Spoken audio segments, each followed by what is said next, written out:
Stop. Let go. Late at night during a visit to my in-laws' home, I was suddenly dragged into the storage room by my unmarried brother-in-law. His breath was ragged, and when I resisted, he covered my mouth and pinned me down. Don't make a sound. Listen to what I say. In that tense moment, I couldn't defy him. Then, 3 minutes later, I heard voices outside, my husband and a crowd.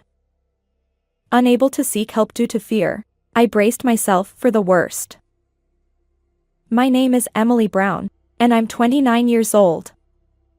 While working as a nurse in a city hospital, I lived with my husband. I met my husband Henry, who is 3 years older, through a marriage agency. I hear Virgo people are compatible with me. I'm glad to have met you, Emily. When he said during our first meeting, I thought he was an unusual person, but other than that, there were no particular issues with Henry. He works for a well-known company and has a kind personality. We dated for a year and then got married. Henry's family lives in a remote mountain village, where they run a large-scale farming business with relatives. His parents are respected figures in the area, and his mother, who is the head of the family, holds a position of authority among the relatives. Despite the distance, I liked them because they always treated me kindly. Since our marriage, we occasionally visit Henry's hometown together, maintaining a comfortable distance. It was during our second year of marriage with Henry when something happened. Feeling unwell, I went to the hospital, where I discovered that I was pregnant. When I shared the news with my husband, he jumped for joy. Henry exclaimed, Way to go, Emily. I'm incredibly happy. He hugged me tightly, and I felt enveloped in happiness. We should tell my parents right away. So that weekend, we visited his family home. Henry announced, Mom, Dad, Emily is pregnant. His parents welled up with tears of joy upon hearing the news. Congratulations, Emily. I'm genuinely thrilled. Even my usually reserved father-in-law smiled and said, That's wonderful. Grateful for my in-laws' warm reception, I replied, Thank you very much. Emily, is it true that you're pregnant? Suddenly, I heard a voice from behind, and when I turned around, there stood Noah, my brother-in-law, in sweatpants. Noah, 6 years older than Henry, usually led a reclusive life at my in-laws' home. His unkempt hair and somewhat disheveled appearance gave off an eerie vibe as he stared at me in surprise. I replied, Yes, Noah. I'm pregnant. We had never spoken properly before, and he hadn't even attended our wedding. His sudden approach left me flustered. Upon hearing my response, Noah widened his eyes and promptly retreated to his room. My mother-in-law consoled me.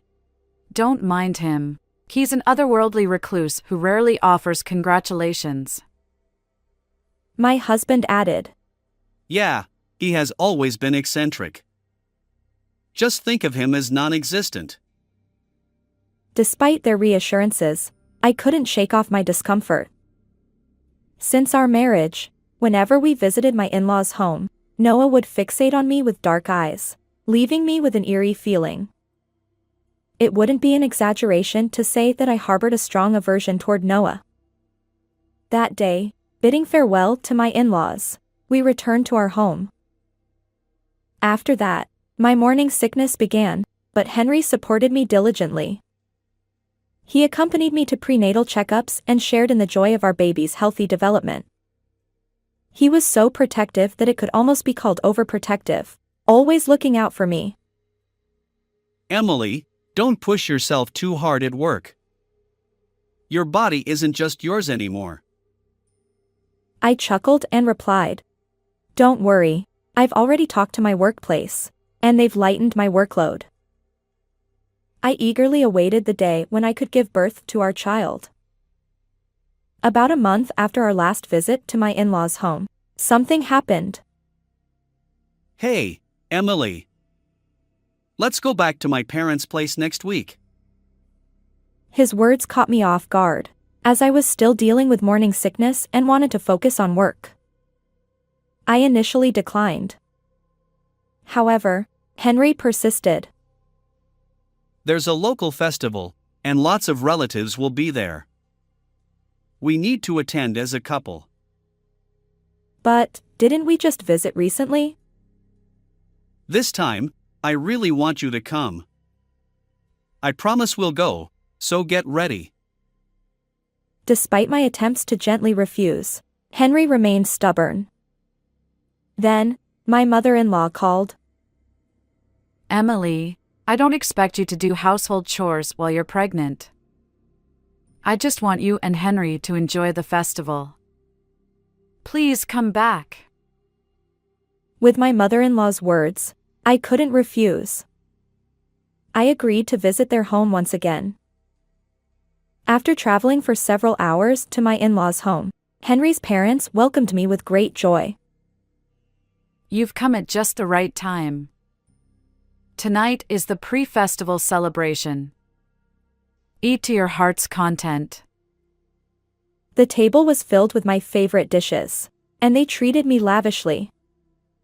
She continued. Tomorrow, more relatives will gather, but you don't need to do anything.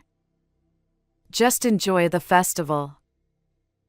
When I looked at Henry, he smiled kindly, and I felt relieved. Despite my initial hesitation, I'm glad I came. Looking forward to tomorrow. With those thoughts, I drifted off to sleep on the bed in the guest room. However, after what seemed like several hours, I was abruptly awakened by a strong pull on my arm. I found myself being dragged into the storage room across from the guest room. In the dim light, I confirmed the person pulling my arm. It was none other than my reclusive brother-in-law, Noah. A chill ran down my spine. Trapped in the storage room, I regained my senses. Stop. Let go. I screamed with all my might, but Noah covered my mouth and pinned me against the wall. Feeling my virtue threatened, I struggled desperately, but his strength was overpowering, and I couldn't escape. Noah commanded. Don't make a sound.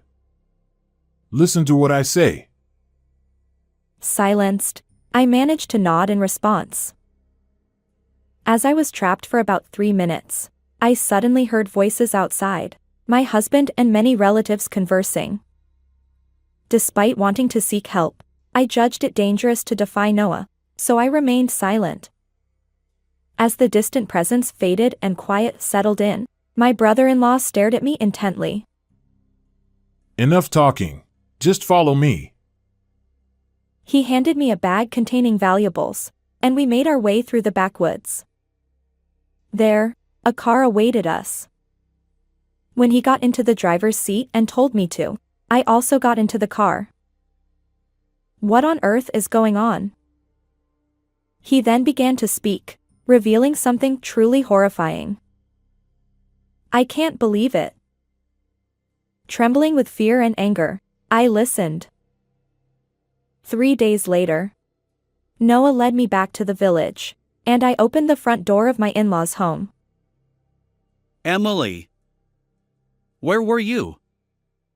I called multiple times, and you didn't answer. Disappearing like that. My husband, who had arrived at the entrance, suddenly shouted at me. Perhaps it wasn't surprising, considering I hadn't returned his calls that day. My in-laws looked shocked by Noah's presence next to me. Emily, you were with Noah for these 3 days? What's going on? As Noah and I entered the house, we faced them in the living room. Hey, why don't you say something instead of staying silent? What's going on here? Why are you with my brother? I took something out of my bag and placed it on the table. Henry, please divorce me. What? Both my husband and in-laws were wide-eyed as they looked at the signed divorce papers I handed over. Why the sudden divorce? I've been kind to you, a good husband, haven't I? I met Henry's gaze as he frowned. I know everything now. No need for pretense. What? Who's the sacrificial victim?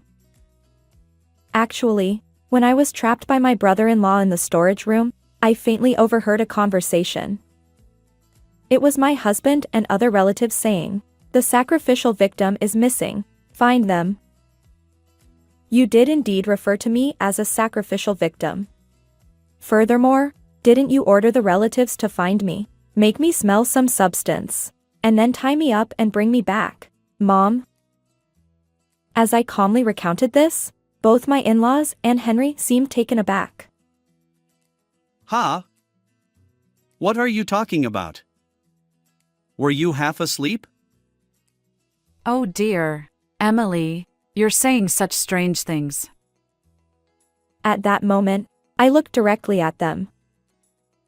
I asked Noah about the wolf faith of the clan. As we fled in the car, my brother-in-law explained that nearby relatives and those living in the area worshipped something called the wolf. They held festivals to celebrate abundant harvests, offering harvested crops and more. However, during years of poor harvests, a different type of offering was made to pray for prosperity. When I asked, "What kind of offering during poor harvests?"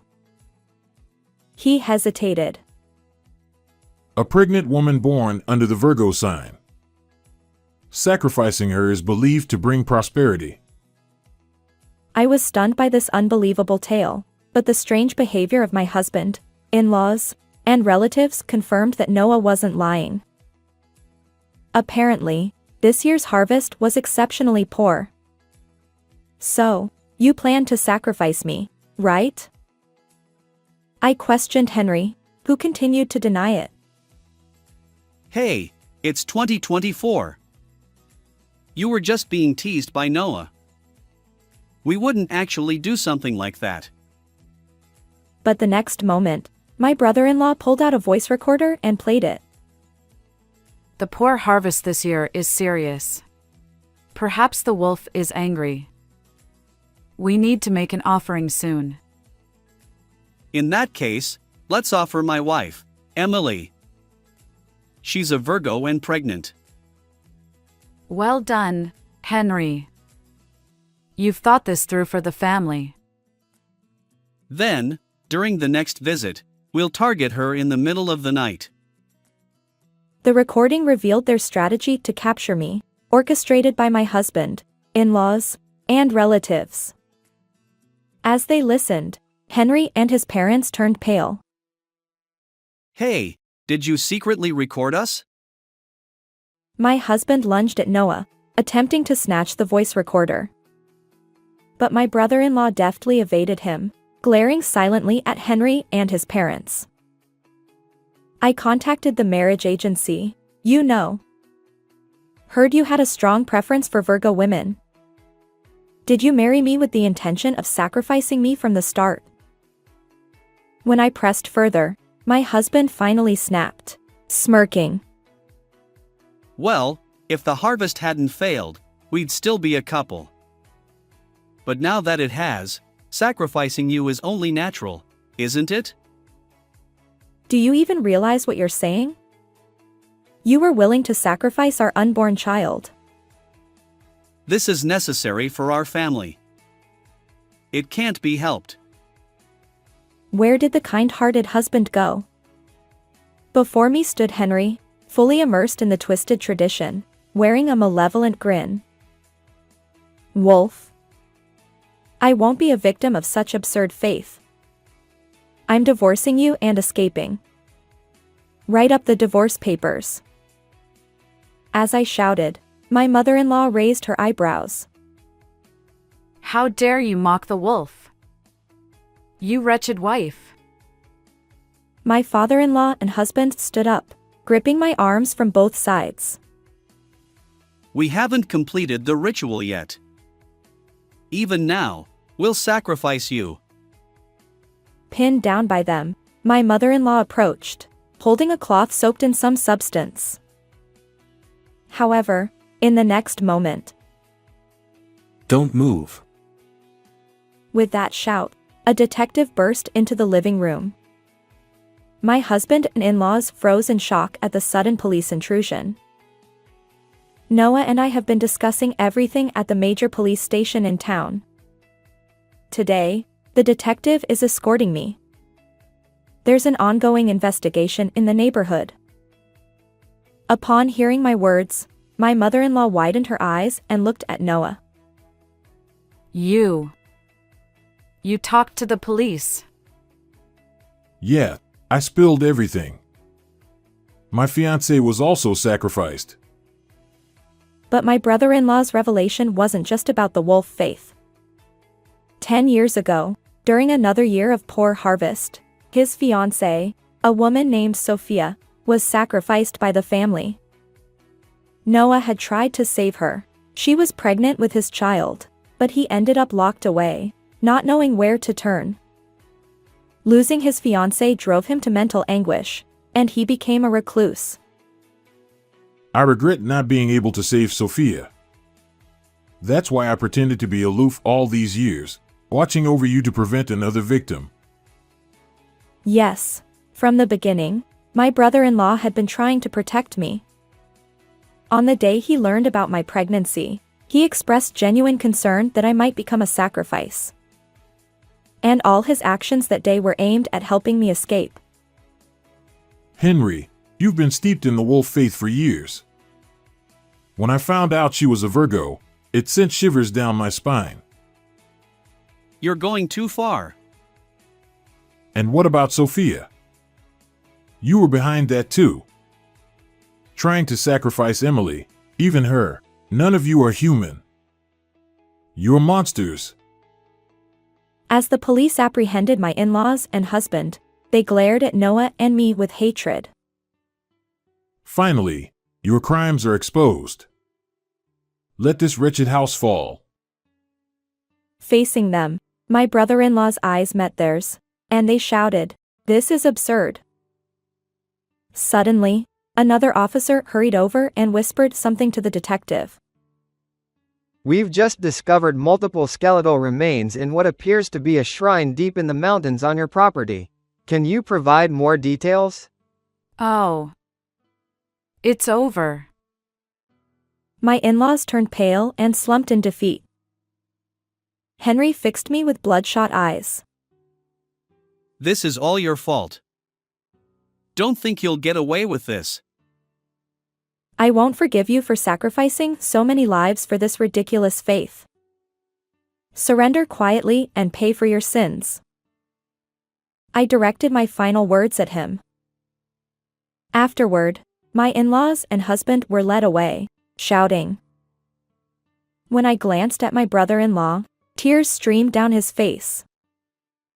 Subsequently, a police investigation revealed that the family had been conducting rituals for over a century. When they lacked a suitable female relative, they abducted victims from elsewhere to serve as sacrifices. Among the skeletal remains found, one belonged to Sophia, who had gone missing. Both my in-laws and Henry, along with other relatives involved in the incident, were arrested. The case received significant media attention, and their ancestral home is undoubtedly on the brink of ruin. My in-laws and husband are now behind bars, unlikely to emerge anytime soon. My brother-in-law, uninvolved in the events, will start a new life in the city. He spoke of living in remembrance of Sophia, sounding somewhat lonely. As for me, the divorce from Henry was finalized, and I moved back to my parents' house. My child was born safely, and with my parents' support, I navigate the challenges of motherhood. Moving forward, I intend to face life with strength and resilience. How did you find this story? Don't forget to subscribe to our channel. Until next time.